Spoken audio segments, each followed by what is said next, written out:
ఇది నీ క్రియల వల్ల అయింది కాదు, నా కృప ద్వారా, విశ్వాసము ద్వారా నేను చేసిన కృపా దానం, కృపా కార్యం ఇది. ఇది నీ సొంతది కాదు, నేనిచ్చిన దానం, నేను చూపిన కృప, నేను చూపిన ప్రేమ, నేను ఇచ్చిన ఛాన్స్. బాగుంది. కాబట్టి ఇప్పుడు మన నీతి, పరిశుద్ధత, పరిపూర్ణత ద్వారా దేవుని ముందు మనం ఫిట్ కాగలమా? యోగ్యులం కాగలమా? ఆయన అగ్ని వంటి నేత్రాలతో చూస్తే యెషయా అన్నాడు, మా నీతి క్రియలన్నీ మురికి గుడ్డలని.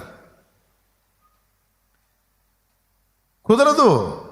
ఆ అగ్ని వంటి నేత్రాలు కలిగిన వాడు చూస్తే ఎక్కడో చోట మచ్చ కనపడుతూనే ఉంటుంది. యేసయ్య దగ్గరికి వచ్చి కృప వేడుకోవటం తప్ప, నేను మంచిగా ఉండాలి, పరలోక రాజ్యానికి వారసుని కావాలి అంటే నేనేం చేయాలి అంటే, ధర్మశాస్త్రం చెప్పిందిగా అవన్నీ చెయ్యి అన్నాడు.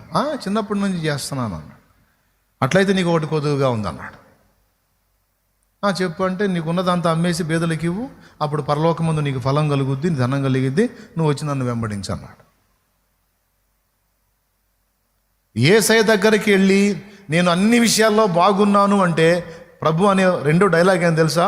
ఆయనను నీకు ఒకటి కొదువుగా ఉంది అంటాడు. నువ్వు ఎన్నన్నా చెప్పుకొని పో, నెక్స్ట్ డైలాగ్ అయింది అదే, ఆయనను నీకు ఒకటి కొదువుగా ఉందంటాడు. ఎందుకు ఎగస్టాలు? అయ్యా, మా నీతి కాదు, కాబట్టి నువ్వే నా నీతి, నువ్వే నా పరిశుద్ధత, నువ్వే నా జ్ఞానం, నువ్వే నా విమోచన, నీ కృపే నాకు దిక్కనిరా. అప్పుడు సంతకం పెడతాడు. అంతేగాని నిన్ను నువ్వు నిరూపించుకోవడానికి ఓవర్ యాక్షన్ చేసావు అనుకో, సరే అమ్మా తకెట్లో కూర్చో అంటాడు. పెద్ద మనిషి నాన్న, నువ్వు నీతిమంతుడిరా, నీ దగ్గర అసలు ఏం తేడాలు లేవు, తకెట్లో కూర్చోమ్మా, కాటా వేద్దాం అంటాడు. అప్పుడు త్రాసులో కాటలో పెట్టాడు, నువ్వు తక్కువగా కనబడితే అంటాడు. దేవునికి స్తోత్రం. అందుకే ఎప్పుడో పాటలు పాడుకున్నాం, నా నీతికి ఆధారమా నిబంధన మందసమా, నా నీతికి ఆధారమా నిబంధన మందసమా, అనుబంధమా మకరందమా, నాలో ఆనందమా, అనుబంధమా మకరందమా, నాలో ఆనందమా, నా నీతికి ఆధారమా.